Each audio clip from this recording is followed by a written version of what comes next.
Welcome to Melrose Unitarian.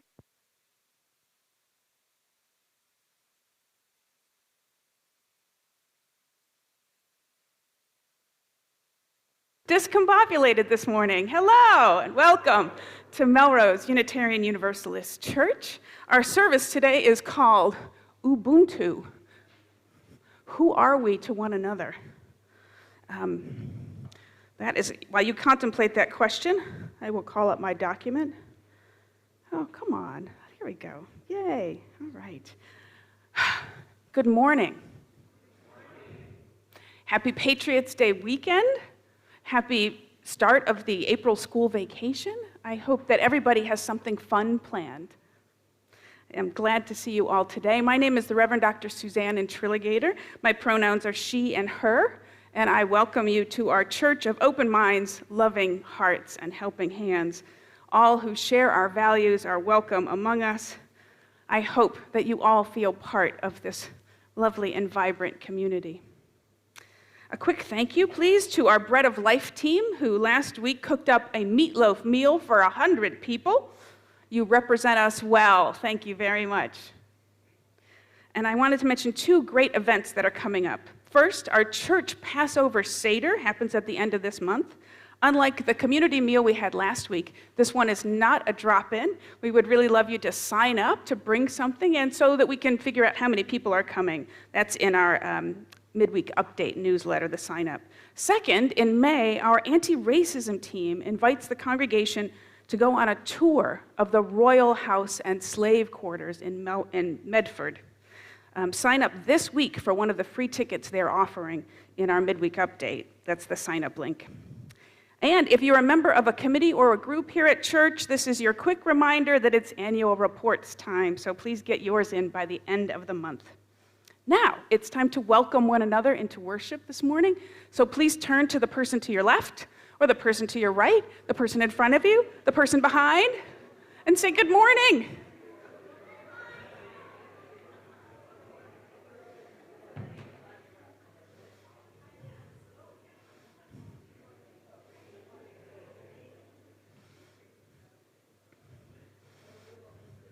Hello, hello, hello to all of our church friends and anybody joining us on Zoom this morning. Good morning. Thank you. Please to our helpers today.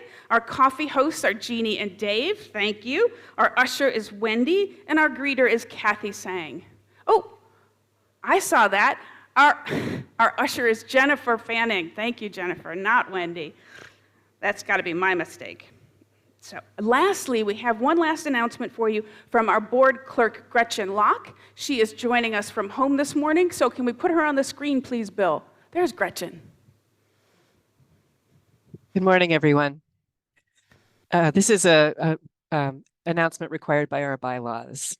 A special meeting of the church will be held on April 28th, 2024 in the sanctuary immediately following the service, to discuss proposed changes to Article 2, the purpose statement of MUUC's bylaws. The current purpose statement is, affirming a faith in every human personality, we unite in the spirit of Jesus for the worship of God and the service of humanity. We pledge ourselves to participate in the work of the church, to strengthen one another in a free and disciplined search for the truth, and to implement our vision of a world of brother and sisterhood, justice, and peace. The proposed revisions would rename Article 2 to Vision and Mission, replace the current purpose statement with our recently revised MUUC Vision and Mission, and then for consistency of terminology, change 3 references elsewhere in the bylaws from mission statement to mission. The April 28th special meeting will be informational only. No vote will be taken. A vote is planned for the annual meeting on May 15th. See posters around the building and the midweek update for further information and links, and contact me or Liz Fulser with any questions. Just a quick note that this meeting will be combined with a finance forum at the same time with updates on next year's budget and information on our endowment. Please plan to attend. Thanks.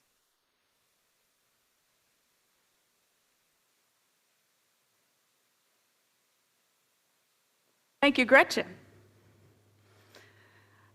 And now it's time to move into worship. I call us to worship this morning with a poem from the great Canadian novelist and activist Margaret Atwood. It's called The Moment. The moment when, after many years of hard work and a long voyage, you stand in the center of your room, house, half-acre, square mile, island, country, knowing at last how you got there. And you say, I own this, is the same moment when the trees unloose their soft arms from around you, the birds take back their language, the cliffs fissure and collapse, the air moves back from you like a wave, and you can't breathe. No, they whisper, you own nothing. You were a visitor time after time, climbing the hill, planting the flag, proclaiming, we never belonged to you. You never found us. It was always the other way round.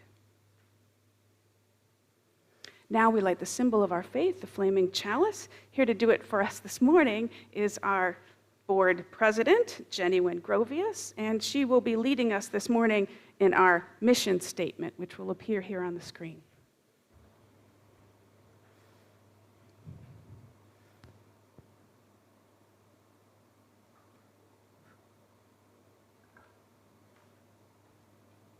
I invite you now to rise in body or in spirit and join me in the words of our mission, which you can see on the screen.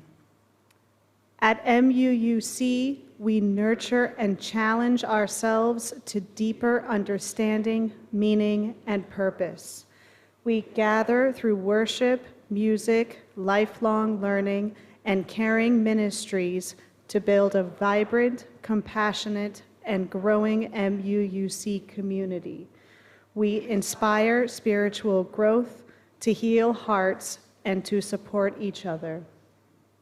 We give generously of our time, talents, and resources at MUUC and beyond, energized by our contributions and grateful for those of others. We transform lives and communities beyond our walls through our own efforts and in partnership with others in the service of social and environmental justice.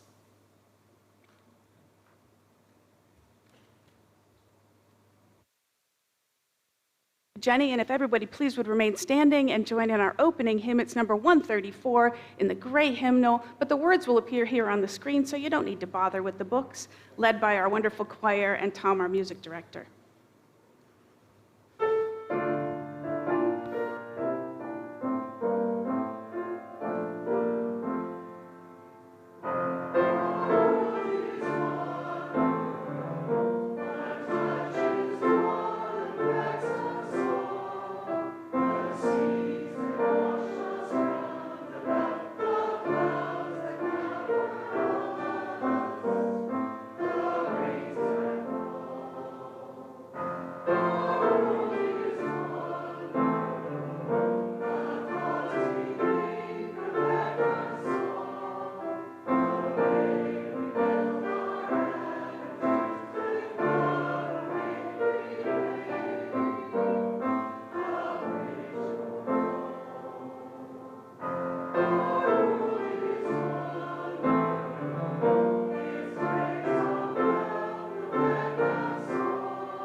Thank you. You may be seated.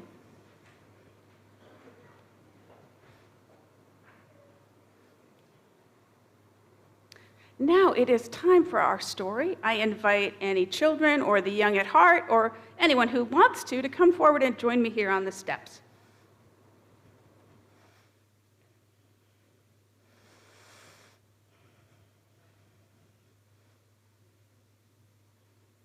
Hi there.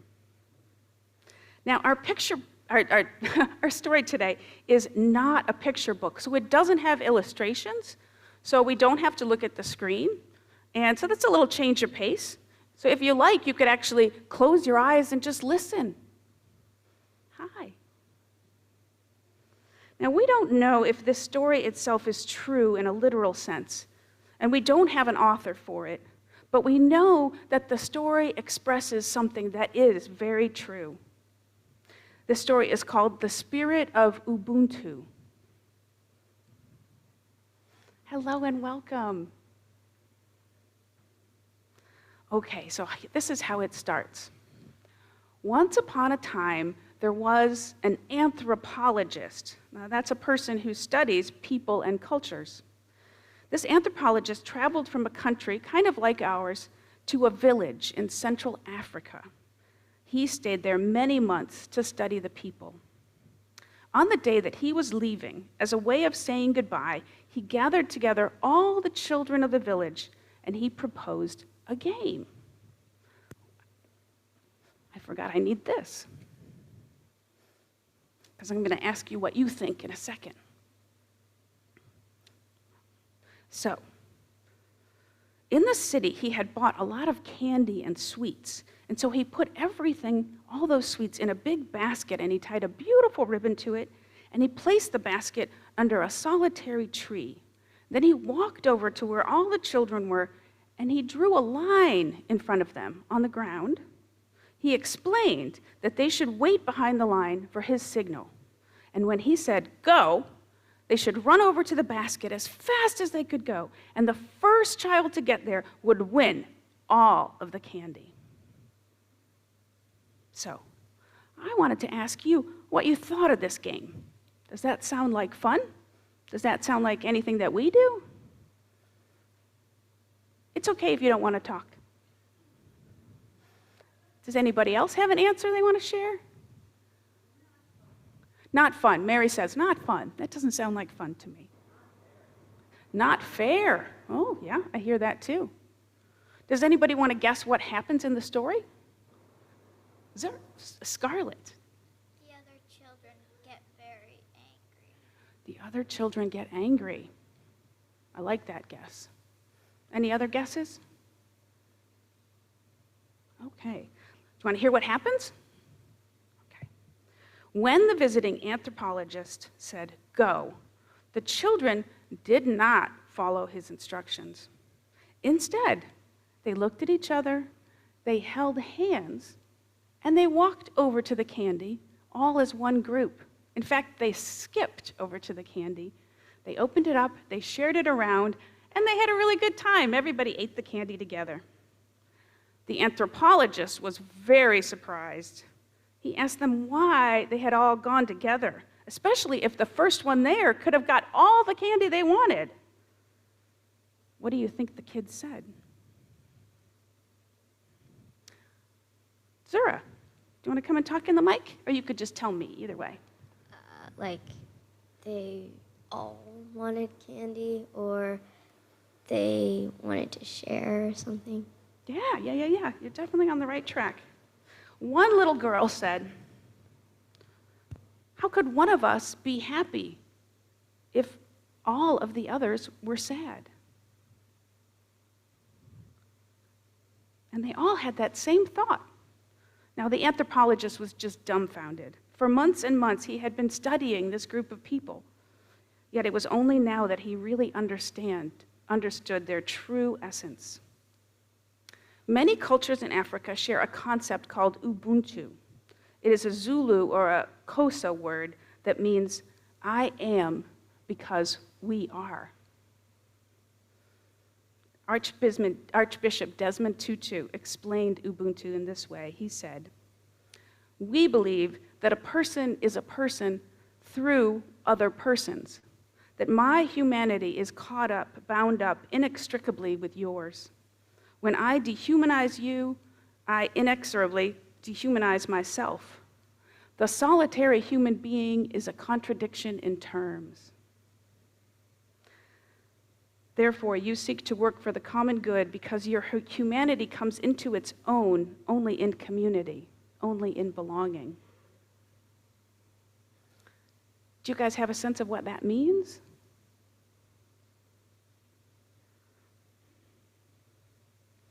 Well, the writer who shared this story online, her name is Jackie Yenga, and she grew up in Africa. And she said, whether this particular story is real or not, it represents what many children who grow up in Africa come to believe, what they're taught about life. We value togetherness and collaboration, and we actively practice it. We believe in sharing. It is true that globalization has affected our traditional teachings, but our values are still true, and we still practice them in many places. So I hope this story was interesting to you, and I thank you for your very good listening. And if you like, you can go down to the RE classes, or you can stay here and worship. Thank you for listening.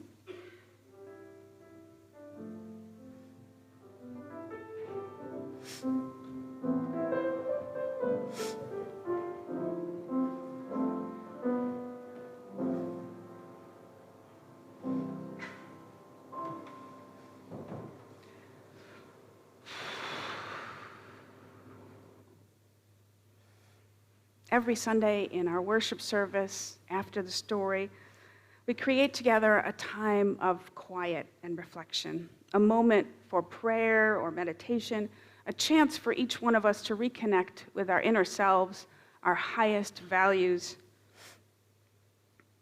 our sense of the holy, however it is that we each conceive of it. So let's begin this time together by closing our eyes, breathing deeply, feeling our feet on the floor, feeling our bodies relaxing and sinking into our seats.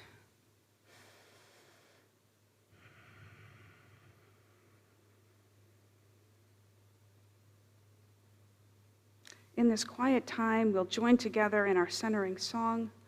Then we'll sit together for a few minutes of shared quiet. Then we speak to one another of our joys and sorrows, and then I lead a prayer. Our centering song for today and the month of April on the theme of interdependence is number 175 in the gray hymnal, verses 1 and 2. The lyrics will show on the screen. Remain seated and join in as you like.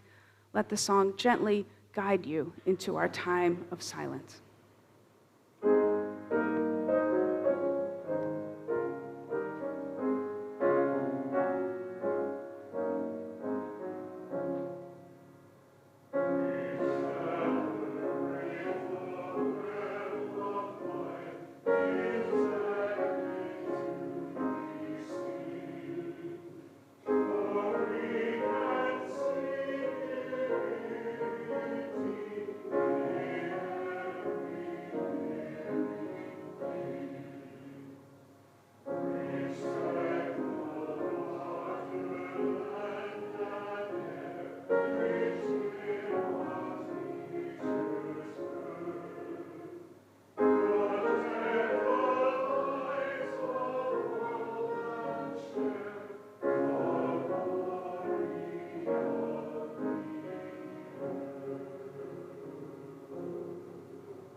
It is our tradition in our worship service to share with one another the milestones of our lives, our personal joys and sorrows. We share with care, with love, in the hope that this practice binds us together in strength and community.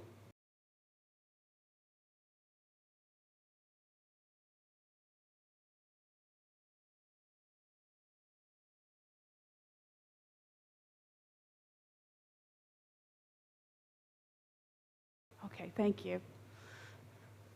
All of the joys that were shared and those that remain in our hearts and our minds this morning, let the candle be for us a reminder of the beauty of living and all of the many, many blessings in our lives.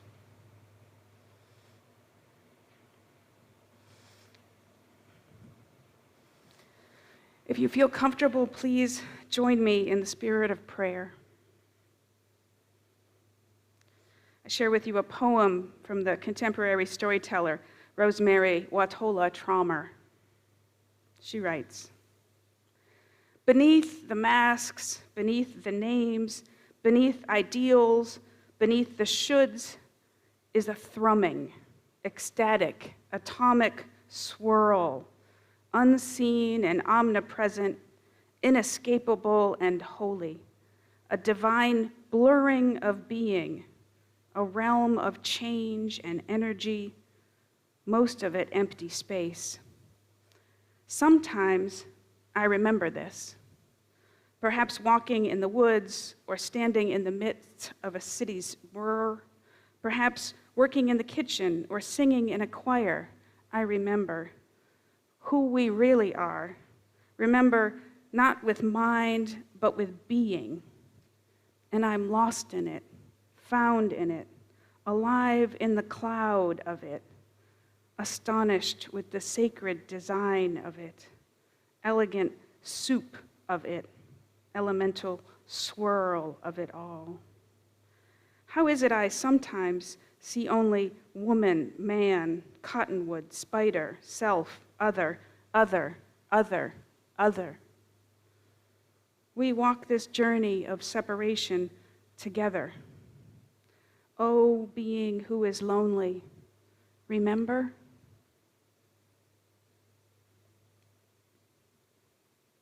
Amen.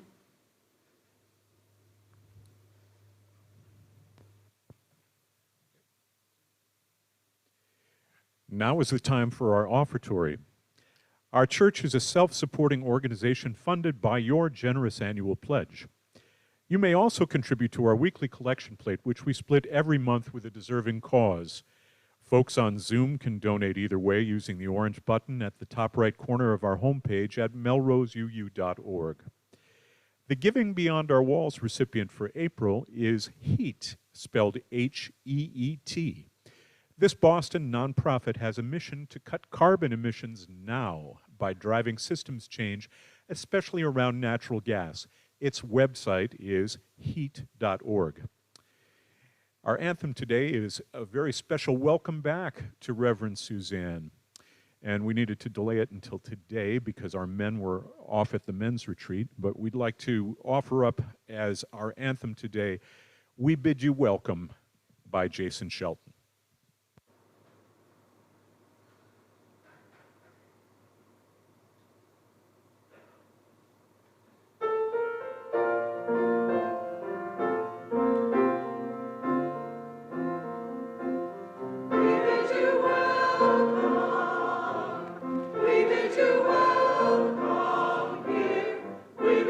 Welcome to this place.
Thank you. I feel thoroughly welcomed. In the spirit of interdependence, I am going to ask Jennifer, would you get me a glass of water? I'm out of practice of worship. Usually I leave myself a glass of water here, and I'm finding the need for it at the moment. Jennifer is our usher today. Thank you. Let me start this sermon by letting you in on a secret. I hate writing sermons. I mean, I love it when they're done. I love standing up here when I get to talk with you about something important and I feel like I've said something important and I feel the Spirit moving in the room. I love that, and that's why I do this job. Thank you so much, Jennifer. Thank you. But on Friday and Saturday, when I'm staring at a blank sheet of paper, sometimes I just hate the process that gets here. I hate writing sermons. The problem is not that there's nothing to say, it's that there's everything to say. There's always just way too much. And as a person with ADHD, it's hard for me to focus, to find the right quotes and the stories to share, to cut away all the extraneous stuff. I struggle. And I think if you've heard more than one of my sermons, you know that they have too much in them. And this week especially, because this sermon is about literally everything. It's about how every person, every being, every last thing is connected. And it's also about the upcoming election, the most consequential of our lifetime. How can I say something important, something you don't already know, something that will be worth your time, something that will bring hope? Sometimes it becomes really hard to thread that needle. So you can let me know if I pulled it off this week. Our worship theme for April is interdependence, the idea that we are connected, that what one being does affects all of us. In our established set of 7 principles, the idea is celebrated in the 7th principle, wherein we promise our respect for the interdependent web of all existence of which we are a part, unquote. In the UUA's new proposed set of 7 values to be voted on at this General Assembly, our practice of love is the center value, and it's flanked by 6 other interlocking and inseparable values: interdependence, pluralism, justice, transformation, generosity, and equity. In both of these frameworks, in the statements old and new, we say to one another that a core value of Unitarian Universalism is interdependence. But how well do we really know this value? How do we understand it? How do we practice it? Now, if you're feeling grumpy this morning, or tired, or unloved, or upset about something, and maybe that's most of us on most every morning, you might answer that question in the negative. We don't understand interdependence, we don't practice it very well, and we don't care for one another like we should.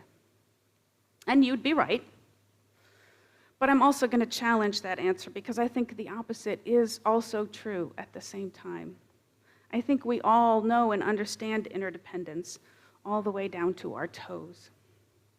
On a deep but very real level, we know that we are stardust. We know that when we breathe in air that has been around for billions of years, air that has crossed the world, air that was breathed by Jesus and Socrates and Nelson Mandela. We know that when we drink, we take in water that has flowed down the Nile and the Yangtze and the Amazon. When we eat breakfast, we take in the labor of coffee growers in Colombia, migrant farmers in Florida, underpaid workers who are our neighbors right here in Massachusetts. I think we know about our deep connection to nature, so beautifully described by Margaret Atwood.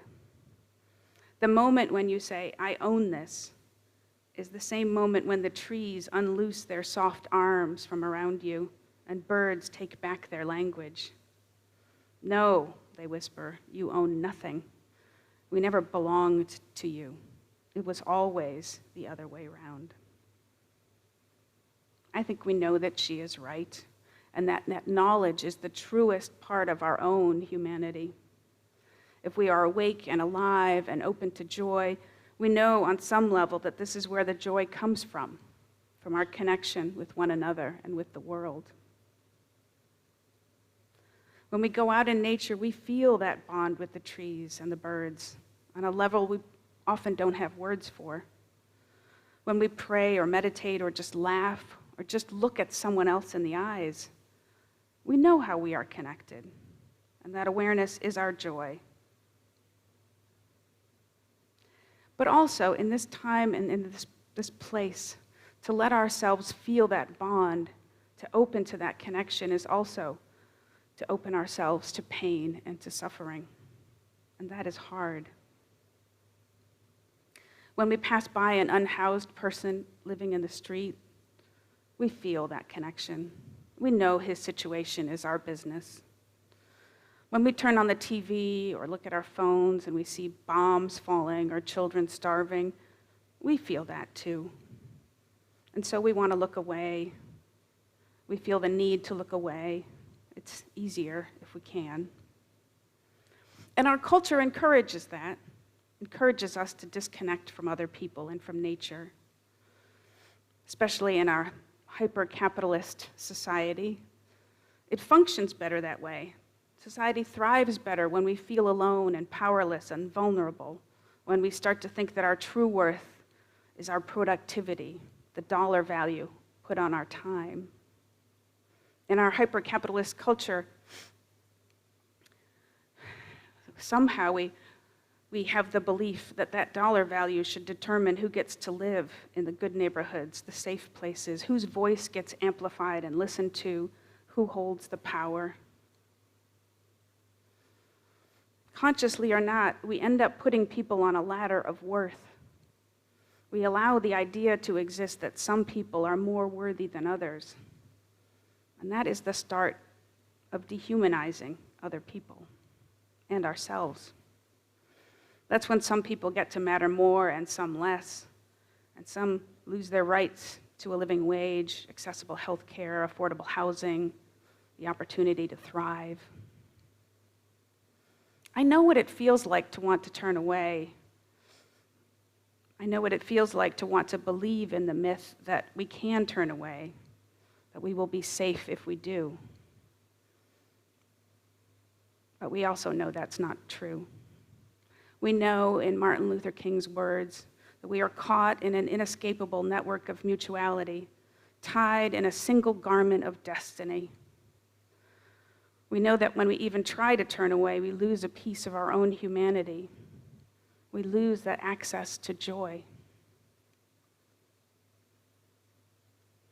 Okay, to change the subject, here's a quote for you. The U.S. Census Bureau estimated that at the start of 2022, there were 332,403,650 people living in the United States.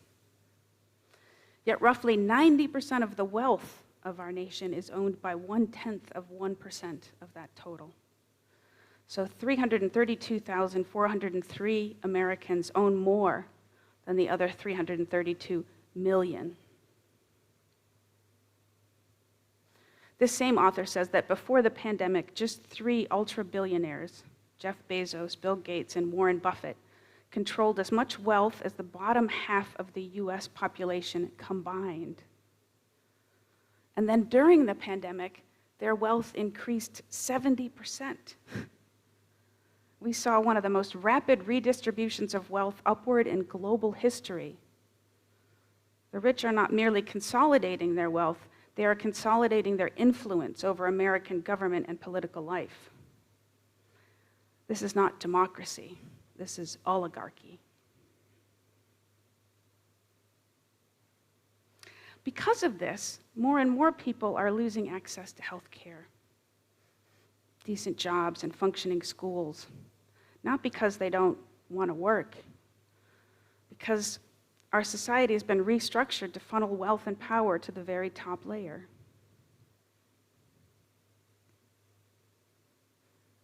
Billionaires have extracted wealth from our society the same way they've extracted resources from the earth, and they are hoarding it all. And they're trying to convince us that this is fair, that this is how it's supposed to be. when we know that that's a lie. This coming election to me is not about right and left, it's about right and wrong. It's about one group of people who are convinced that there is a ladder of human worth, that their God chose some people to be on the top of that ladder, to control the rest, to extract wealth and power from earth and society until there's nothing left. I think it's time that spiritual people, people of faith, people who feel the connection between us, have to call out that lie as loud as we can. We have to show with our votes and our voices and how we live our lives that there is absolutely no ladder of human worth, that we are all equal, all worthy, from the park bench to the prison cell to the pulpit to the corporate jet. No one deserves to store up more money than he can spend in 1,000 lifetimes, the same way that no one deserves to live out of a shopping cart. We all know this. Even those of us who are not Christian, we know that Jesus didn't say a word about abortion. He didn't say a word about gay people or trans people, but he did say hundreds of times, feed the hungry, heal the sick, lift up the brokenhearted, visit people in prison. We have to show with our voices, with our votes, how we live our lives, that we agree with those values, that those are our values too. Christianity aside, we can look at our civic religion. We can call on the words of the Declaration of Independence, that all people are created equal, to remind our fellow voters that our shared vision of a democracy is of all the people, by the people, and for the people. How many thousands or millions of our fellow Americans have sacrificed or died for this vision of democracy, for the hope of one day living not in an oligarchy, not in a theocracy, but in a real democracy, a multicultural, multiracial democracy where everyone has the right to thrive.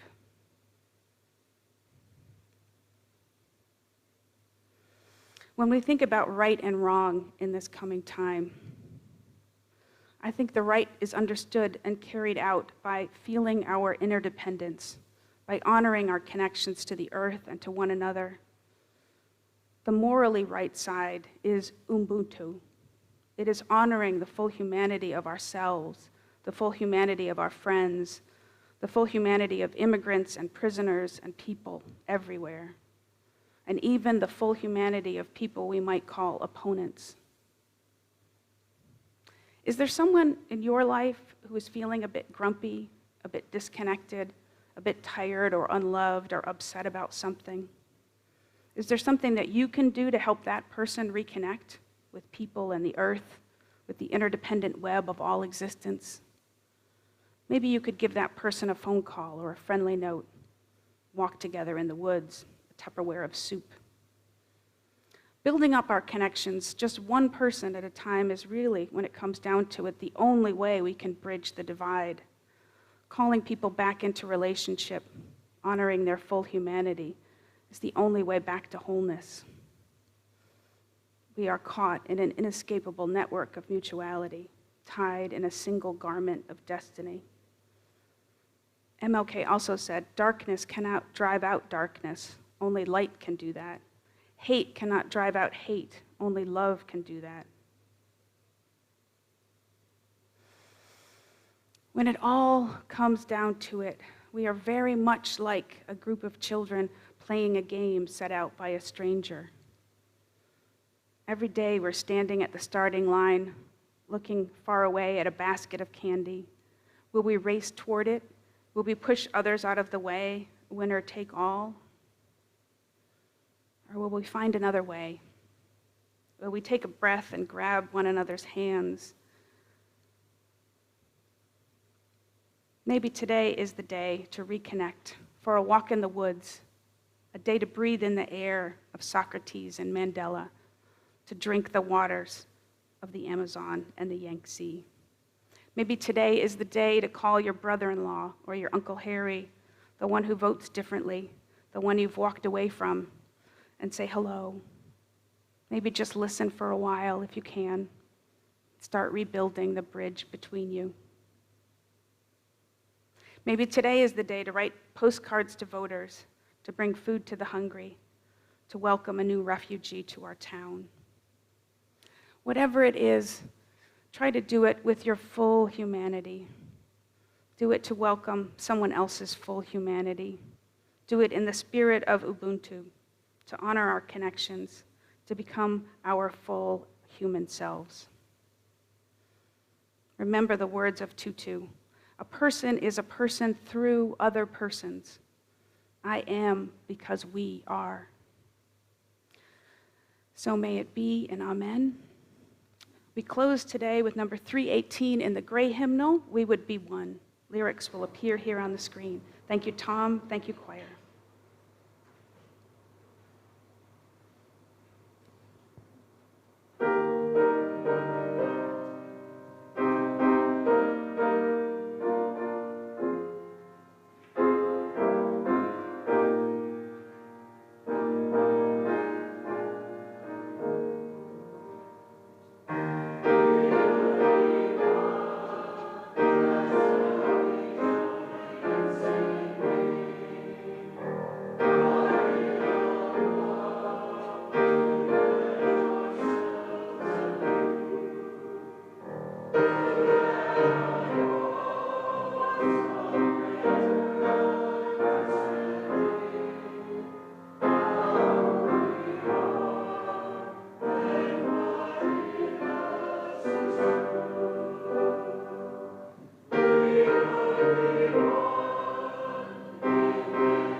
Thank you, thank you. Please remain standing. If you would, join me in our chalice extinguishing words.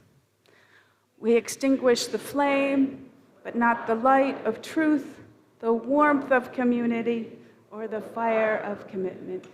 These we carry in our hearts until we are together again. You may be seated. Thank you for joining us for worship today. If you like, you can join us for coffee and some refreshments in the big room right down the hall, Parish Hall. Have a great week and happy Sunday.